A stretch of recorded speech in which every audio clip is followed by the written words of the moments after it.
Because I also hope I hope this crushes to a degree where other creators can go, look, Amazon, look, Netflix, like Mr. Beast did well. Because right now, the trust in creators on streaming platforms is at an all-time low. Like a lot of platforms have done stuff with creators, gotten burned. The shows didn't do well. They weren't received well, like Tomato. Why do you think it's not working for a lot of creators? Truthfully, the biggest thing is like a lot of these creators they don't make these kind of big budget things, and then they go into streaming, and then it requires them to scale up like I did, but they don't have that experience, so it just crashes and burns, doesn't feel authentic.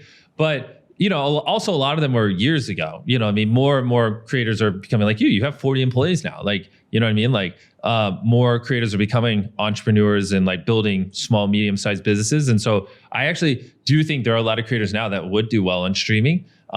It's just streaming platforms just need to take them serious. And I know a couple of people who they would kill me if I named them, so I can't name. Like I know one who did something with the streaming platform.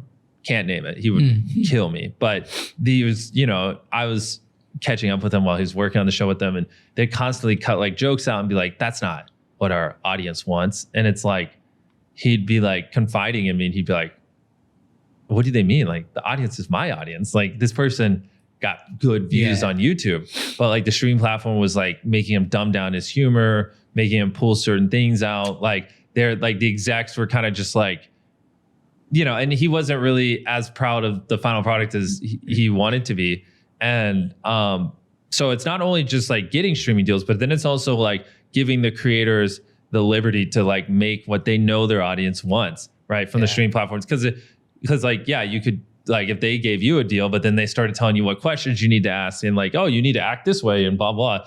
And, and then you're like stuck between, well, if I don't listen to them, do I get a season 2 or not? And then you do it and the show kind of half performs because it's not. And so just like changing how that whole thing works, I think would be great, where creators can just be like, trust me, they trusted Jimmy, look what happened. And then creators get more trust so they can make better shows. Let's talk about creator economy a little. Okay. Yep.